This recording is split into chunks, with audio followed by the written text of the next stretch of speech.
attentats terroristes très meurtriers en France. Au moins 128 personnes ont été tuées et près de 200 personnes blessées. Dans un communiqué, le groupe État islamique a revendiqué ces attaques. Ce matin, le gouvernement burkinabé a présenté les condoléances du peuple burkinabé à la France. Et puis 10 ans après la création du Centre national de transfusion sanguine, l'heure est au bilan. La rencontre bilan a servi de cadre pour identifier les défis à relever pour répondre aux besoins en sang au Burkina Faso. L'idée de transformer le CNTS en Conseil national de transfusion sanguine est désormais d'actualité. Voilà qui fait la une de votre journal. Bonjour à toutes et à tous et merci de nous suivre.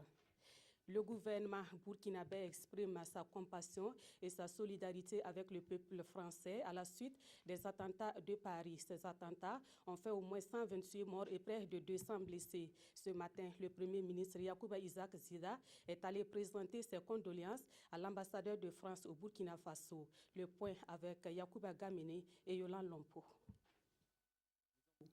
La France vient de déclarer l'état d'urgence après l'attentat d'hier qui a coûté la vie à 128 de ses ressortissants.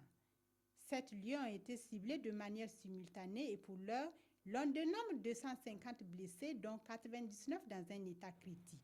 En pareille circonstance, une délégation gouvernementale conduite par le Premier ministre était à l'ambassade de France pour présenter ses condoléances au peuple français. Nous sommes venus leur dire que face à ce drame, ils ne sont pas seuls. Nous, Burkinabés, aussi, nous souffrons avec eux. Et nous avons profité de renouveler notre engagement à lutter à leur côté contre le terrorisme. Ce que j'éprouve à cet instant, c'est vraiment, je l'ai dit, une grande tristesse, une grande peine pour tous ceux qui ont été frappés injustement cette nuit dans les rues de Paris, pour tous ceux qui sont morts, pour les blessés, les familles. Nous sommes tous frères et sœurs, où que nous vivons, et personne ne peut suivre ces discours de haine. L'attentat vient d'être revendiqué par l'État islamique et tout porte à croire que l'intervention française en Syrie en serait la cause. Et puis cette lettre du président du Faso à M. François Hollande, président de la République française.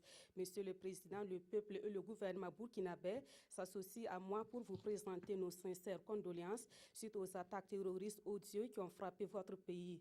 Nous mesurons la douleur qu'endure actuellement la nation française, mais nous sommes convaincus que sa grandeur et sa ténacité légendaire l'aideront à surmonter rapidement cette terrible épreuve. Soyez rassurés que le Burkina Faso se tient à vos côtés en ces moments cruels, dès lors que c'est uniquement dans la solidarité que nous arriverons à combattre ceux qui utilisent la terreur comme moyen d'expression. Je vous prie, Monsieur le Président, de croire en ma compassion et à l'assurance de mes sentiments les meilleurs. Et c'est signé Michel Kafando, président de la transition, président du Faso. Et comme cela a été dit dans le reportage précédent, le groupe État islamique a revendiqué ces attaques. Les réactions à travers le monde ont condamné cet acte terroriste. Des manifestations spontanées de solidarité ont été organisées dans certains pays, mais rendons-nous sur le terrain dans la capitale française pour voir ce qui s'est passé en cette soirée de vendredi. Il n'est pas encore 22 heures quand plusieurs attaques meurtrières éclatent simultanément. Les 10e et 11e arrondissements de la capitale sont touchés. Un secteur compris entre République et Bastille. Une prise d'otage meurtrière se déroule non loin, au Bataclan, une salle de spectacle parisienne. Les hommes du raid sont immédiatement dépêchés et lancent l'assaut, déjà trop tard pour beaucoup de spectateurs déjà tombés. Quelques heures après, les premiers rescapés sont évacués. Une journaliste de France 24 est présente sur l'un des lieux des attaques, dans le 10e arrondissement. Les gens se sont retranchés immédiatement après les coups de feu à l'intérieur des divers restaurants du quartier. Vous le savez peut-être, le 10e arrondissement de Paris se trouve dans le cœur de la capitale. Il y a énormément de restaurants avoisinants et tous les restaurants ont tiré leurs volets. Les gens se sont retranchés à l'intérieur afin de se mettre en sécurité. Autre lieu, autres attaques. 2 explosions retentissent aux abords du Stade de France, dans la banlieue nord de Paris, où se joue la rencontre amicale France-Allemagne. François Hollande, qui assistait au match, est alors exfiltré. Une cellule de crise est aussitôt mise en place au ministère de l'Intérieur. Un conseil des ministres exceptionnel est organisé autour du président Hollande qui prend la parole peu avant. 2 décisions seront prises. L'état d'urgence sera décrété. La seconde décision que j'ai prise, c'est la fermeture des frontières. Nous devons nous assurer que personne ne pourra rentrer pour commettre quelque acte que ce soit. Et en même temps que ceux qui auraient pu commettre les crimes qui sont hélas constatés puissent également être appréhendés s'ils devaient sortir du territoire. De nombreuses forces de l'ordre sont immédiatement déployées dans le secteur ainsi que des équipes de secours. Les périmètres de sécurité annoncés sont mis en place. Autre point de l'actualité, le Fonds alimentaire mondial et l'Union européenne viennent en aide aux producteurs de 3 régions du Burkina Faso. Une aide composée d'équipements divers dans le but d'améliorer la productivité agricole. Cet appui s'inscrit dans le cadre du programme de sécurité alimentaire et nutritionnelle du Burkina Faso. La remise des équipements est intervenue hier vendredi à Kaya. On voit cela avec Martin Ouedraogo et Bernard Diassou. Ce matériel est destiné aux acteurs du développement rural de la composante numéro 1 du programme de sécurité alimentaire et nutritionnelle du Burkina Faso. D'une valeur globale de 80 millions de francs CFA, cet appui matériel de la FAO et de l'Union européenne se compose de 37 motos et de 65 kits comprenant entre autres des foyers améliorés, des fûts, des marmites et des vanneuses. Il faut qu'on accompagne les producteurs à présenter ce produit de manière acceptable, non seulement pour leur propre consommation, mais pour la commercialisation aussi.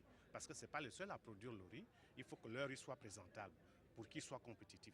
Un don qui vient à point nommé dans la mesure où l'équipement des acteurs du développement rural a été une grande préoccupation du gouvernement.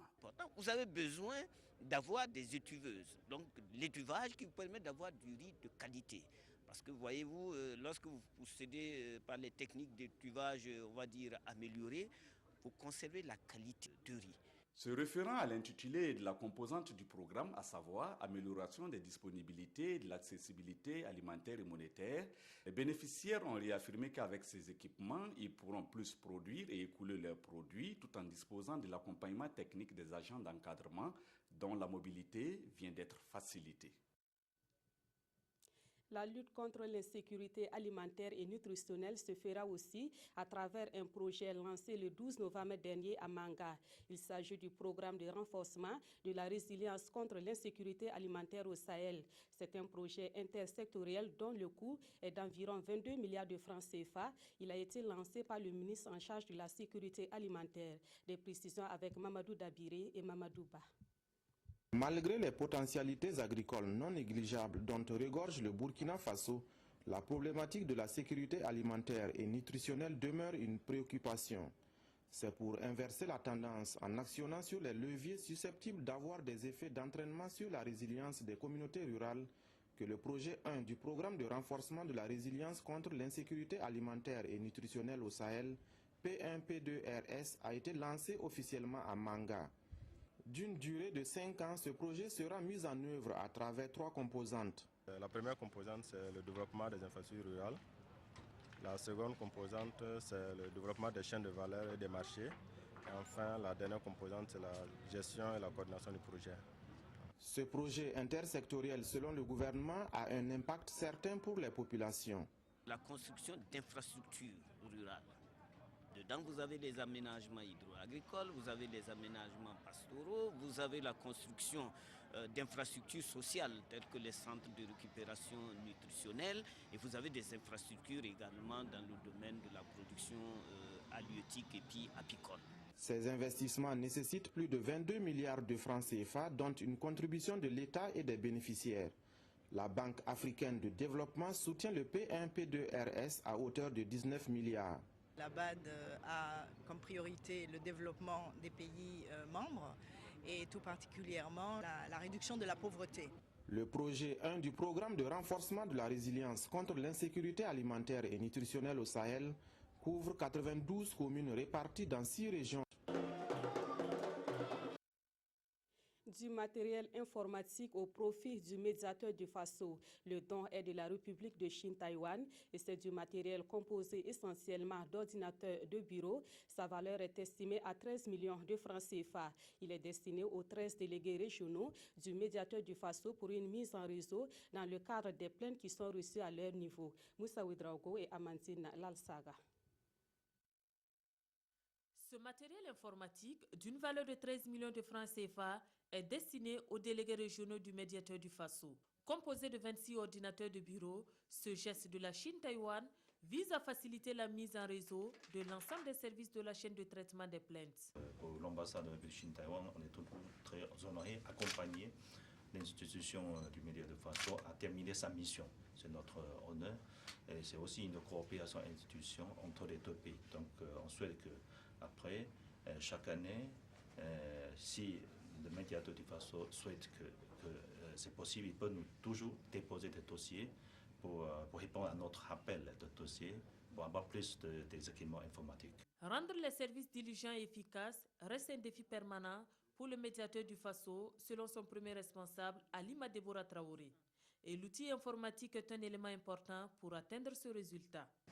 Nous sommes en train de finaliser notre logiciel de gestion, le nouveau logiciel de gestion qui a besoin d'appareils informatiques pour vraiment être opérationnel et performant. Donc, dans ce cadre, l'ambassadeur a été très sensible et a voulu nous accompagner pour cette urgence. Selon le médiateur du Faso, la République de Chine-Taïwan a régulièrement doté son institution de moyens matériels et financiers depuis 1997. Les responsables du Fonds de développement d'électrification FDE ont organisé une rencontre de 48 heures qui s'est achevée hier à Ouagadougou.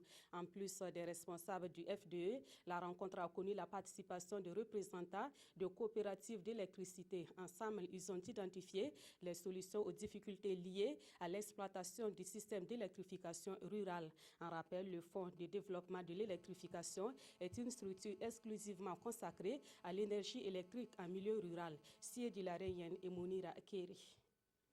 Factures impayées, soupçons de détournement de fonds, non tenue des états financiers sont entre autres les raisons qui ont conduit à cette rencontre.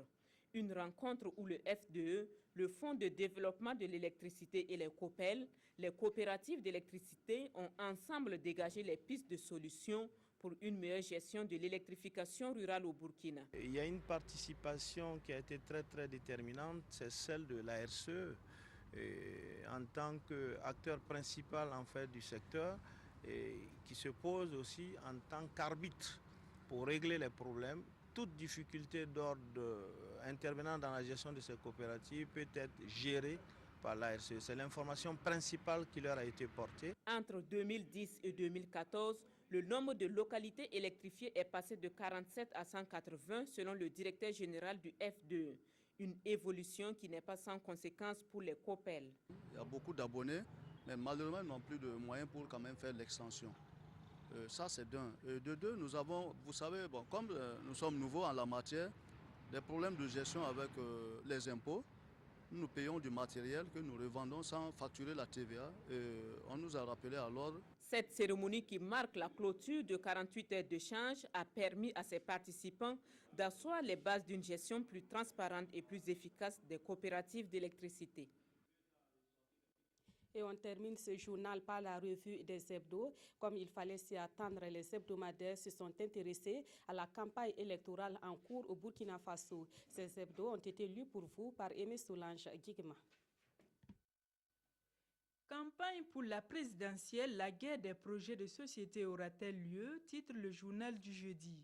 L'hebdomadaire satirique burkinabé estime que dans ce pays qui compte heureusement ou malheureusement 80% d'analphabètes, il est complètement illusoire de vouloir gagner une élection sur la seule base d'un projet de société, aussi documenté et chiffré soit-il.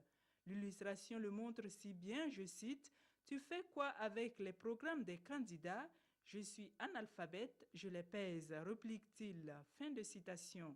C'est dire donc qu'il y a encore beaucoup de travail à faire pour tirer le meilleur parti de cette façon civilisée de faire la politique, insiste-t-il. Du reste, c'est déjà un bon signe, conclut Gigi. Quant à l'Obs du dimanche, il appelle les jeunes à la vigilance pendant ces périodes de campagne électorale, car, dit-il, actuellement les politiciens burkinabés semblent les plus miséricordieux au monde.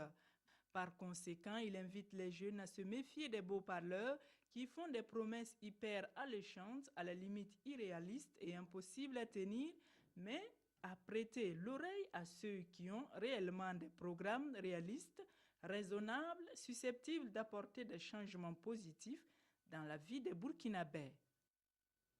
Voilà qui met fin à cette édition. Merci de l'avoir suivi. Très bon week-end à toutes et à tous.